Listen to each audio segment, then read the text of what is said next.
প্রথমেই জানিয়ে দেব, গাজা যে ক্ষতি হয়েছে, এই ক্ষতি নতুন করে নির্মাণ করলে কে এই ক্ষতিপূরণের টাকা দেবে।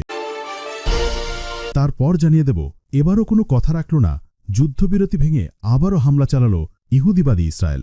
এই যুদ্ধবিরতি কি কোনো নাটকীয় ছিল? এখন জানিয়ে দেব, যুদ্ধবিরতির পর ইসরায়েলি জিম্মি করা গাজাবাসীদের কি মুক্তি দিয়ে গণহত্যা চালাল ইহুদিবাদী ইসরায়েল। নাটকের কোনো শেষ নেই ট্রাম্পের। এবং সর্বশেষ জানিয়ে দেব, ইসরায়েল গাজাবাসীর উপর এভাবে অত্যাচার চালিয়েছে যে আল্লাহর ঘর, মসজিদ, পবিত্র ঘর, সেই ঘরগুলোকেও ছাড় দেয়নি ইহুদিবাদী ইসরায়েল।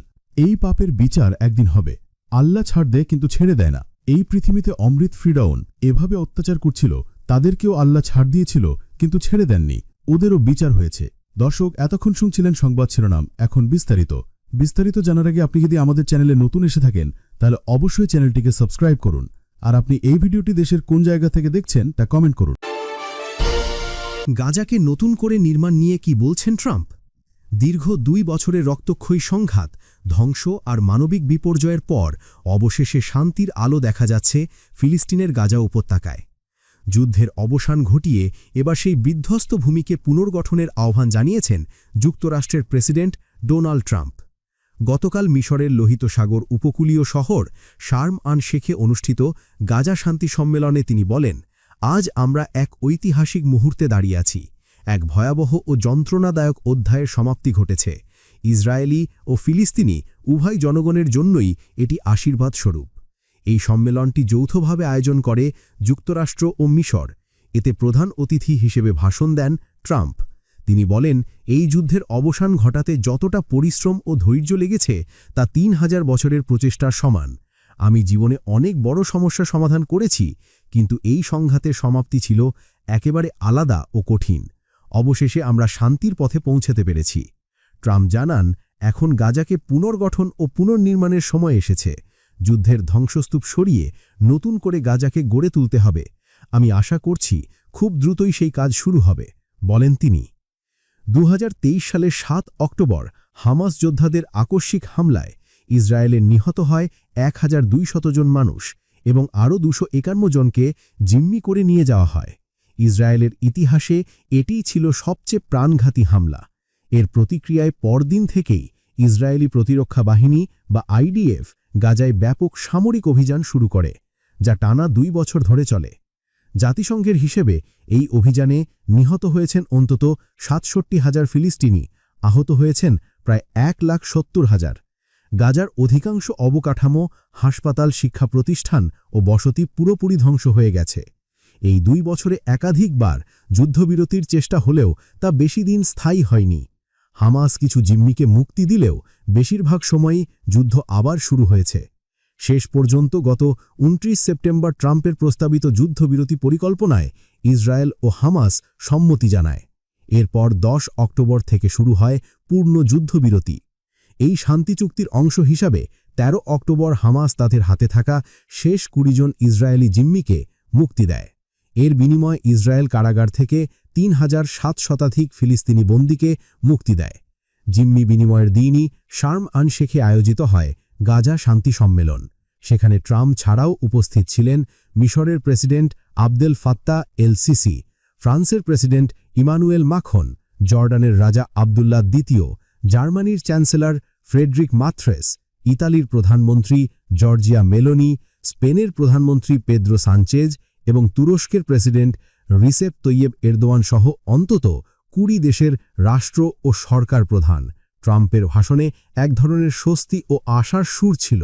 তিনি বলেন, এখন আমাদের লক্ষ্য একটাই, গাজাকে আবার জীবিত করে তোলা, ধ্বংস নয়, সৃষ্টির পথে হাঁটা।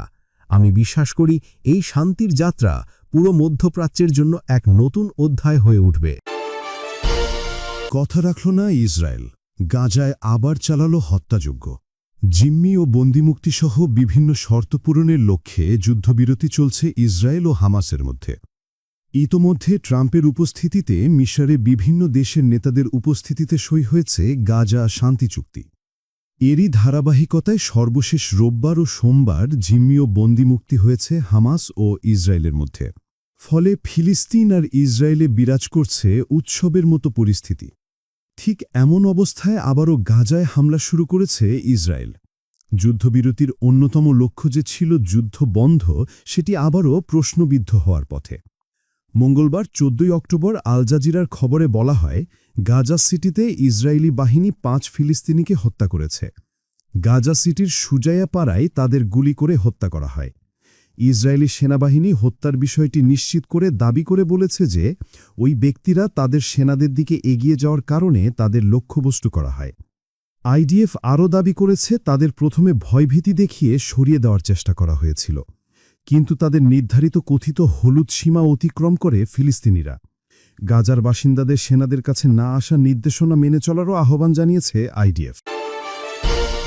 জিম্মিদের মুক্তির পরদিনই গাজায় ৫ জনকে গুলি করে হত্যা করল ইসরায়েল। ফিলিস্তিনের গাজা উপত্যকায় সশস্ত্র গোষ্ঠী হামাসের সঙ্গে যুদ্ধবিরতি চলার মধ্যেই ৫ জনকে গুলি করে হত্যা করেছে দখলদার ইসরায়েল। ইসরায়েলি প্রতিরক্ষা বাহিনী আইডিএফ জানিয়েছে তাদের নির্ধারিত কথিত হলুদ সীমা বা যুদ্ধবিরতির রেখা সিজফায়ার লাইন অতিক্রম করায় ৫ ফিলিস্তিনিকে হত্যা করা হয়েছে। খবর টাইমস অফ ইসরায়েলের। মঙ্গলবার ১৪ অক্টোবর গাজা সিটিতে এই ঘটনা ঘটে। গতকাল নিজেদের ২০ জীবিত জিম্মিকে ছাড়িয়ে নেওয়ার পরদিনই হত্যাযজ্ঞ চালাল ইসরায়েল। আইডিএফ জানিয়েছে হামাসের সঙ্গে যুদ্ধবিরতি কার্যকর হওয়ার পর ইসরায়েলি সেনারা একটি নির্দিষ্ট স্থানে সরে যায়, যেটিকে তারা হলুদ সীমা হিসাবে অভিহিত করছে। তবে সাধারণ মানুষের জন্য বোঝার কোনো উপায় নেই এই সীমা কোথায়। ইসরায়েলি সেনারা জানিয়েছে গাজা সিটির সেজায়া এলাকায় তাদের দিকে এগিয়ে আসে কিছু ফিলিস্তিনি। ওই সময় তাদের লক্ষ্য করে সরাসরি গুলি ছোড়া হয়। তারা দাবি করেছে তাদের প্রথমে ভয়ভীতি দেখিয়ে সরিয়ে দেওয়ার চেষ্টা করা হয়েছিল, কিন্তু ওই ফিলিস্তিনিরা না সরায় গুলি ছোড়া হয়েছে। এসব ফিলিস্তিনিকে নিজেদের জন্য হুমকি হিসাবে অভিহিত করেছে ইসরায়েলি সেনারা, কিন্তু তাদের কাছে অস্ত্র ছিল কিনা সেটি নিশ্চিত করেনি দখলদাররা। ইসরায়েলি সেনাবাহিনী বলেছে, গাজার বাসিন্দাদের আমাদের সেনাদের কাছে না আসার নির্দেশনা মেনে চলার আহ্বান জানাচ্ছি আমরা। গত শনিবার আনুষ্ঠানিকভাবে শুরু হয় গাজার যুদ্ধবিরতি। এর অংশ হিসাবে গতকাল ২০ জীবিত ও ৪ মৃত জিম্মির মরদেহ ফেরত দিয়েছে হামাস। অপরদিকে দখলদার ইসরায়েল ২,০০০-এর বেশি ফিলিস্তিনিকে মুক্তি দিয়েছে। গাজায় ৮৩৫টি মসজিদ সম্পূর্ণরূপে ধ্বংস করেছে ইসরায়েল। ফিলিস্তিনের অবরুদ্ধ গাজা উপত্যকায় ২ বছর ধরে চলা ইসরায়েলি হামলায় ঐতিহাসিক স্থাপত্য ও ধর্মীয় ঐতিহ্য কার্যত নিশ্চিহ্ন হয়ে গেছে। উপত্যকার মোট ১,২৪৪টি মসজিদের মধ্যে ৮৩৫টিই সম্পূর্ণরূপে ধ্বংস হয়ে গেছে। এছাড়া আংশিকভাবে ক্ষতিগ্রস্ত হয়েছে আরও ১৮০টি মসজিদ। ধ্বংস হওয়া এসব স্থাপত্যের বেশিরভাগই মামলুক ও উসমানীয় আমলে নির্মিত হয়েছিল। গত শনিবার আনুষ্ঠানিকভাবে শুরু হয় গাজার যুদ্ধবিরতি। পুরো উপত্যকা এখন ধ্বংসস্তূপে পরিণত হয়েছে। ঘরবাড়ি, স্কুল, হাসপাতাল ধ্বংস হওয়ার পাশাপাশি শতাব্দী প্রাচীন মসজিদ ও ঐতিহাসিক স্থাপনাও রক্ষা পায়নি। ইসরায়েলের বর্বর ও নৃশংস আগ্রাসনে গত ২ বছরে প্রাণহানি ছাড়িয়েছে ৬৭,৫০০। গাজার সবচেয়ে বড় ও প্রাচীন মসজিদ ছিল প্রায় ১৪০০ বছর পুরনো মহান ওমরি মসজিদ। ছোট আল আকসা নামে পরিচিত এই স্থাপনাটি একসময় ৫,০০০ বর্গমিটারের বেশি এলাকা জুড়ে বিস্তৃত ছিল এবং এটি ছিল ঐতিহাসিক ফিলিস্তিনের ৩য় বৃহত্তম মসজিদ। সাম্প্রতিক ইসরায়েলি হামলায় এটি সম্পূর্ণরূপে ধ্বংস হয়ে গেছে। আরেকটি গুরুত্বপূর্ণ ধর্মীয় স্থাপনা সাইয়্যদ হাশিম মসজিদ ২০২৩ সালের ৭ ডিসেম্বর ইসরায়েলি বিমান হামলায় মারাত্মকভাবে ক্ষতিগ্রস্ত হয়। এছাড়া মামলুক আমলে নির্মিত কাটিব আল ওয়ালায়া মসজিদও হামলা থেকে রেহাই পায়নি। ২০২৩ সালের ১৭ অক্টোবর এটিও ধ্বংস হয়ে যায়। চতুর্দশ শতকে নির্মিত ইবনে উসমান মসজিদ, আলী ইবনে মারওয়ান মসজিদ এবং ১৩৬১ সালে নির্মিত জাফার আদ-দিমরি মসজিদ, এগুলি সবই এখন কেবল ধ্বংসস্তূপে। দক্ষিণ গাজার ১৯২৮ সালে নির্মিত গ্রেট খান ইউনিস মসজিদ, যা পরে ৩,০০০ বর্গমিটারের বেশি জায়গায় সম্প্রসারিত হয়েছিল, সেটিও সম্পূর্ণভাবে ধ্বংস হয়ে গেছে। এই মসজিদগুলো কেবল উপাসনার স্থান ছিল না, বরং গাজার সমৃদ্ধ সাংস্কৃতিক ও ঐতিহাসিক পরিচয়ের প্রতীক ছিল। ইসরায়েলি হামলায় এখন সেগুলোর জায়গায় কেবলই ধ্বংসাবশেষ পড়ে আছে।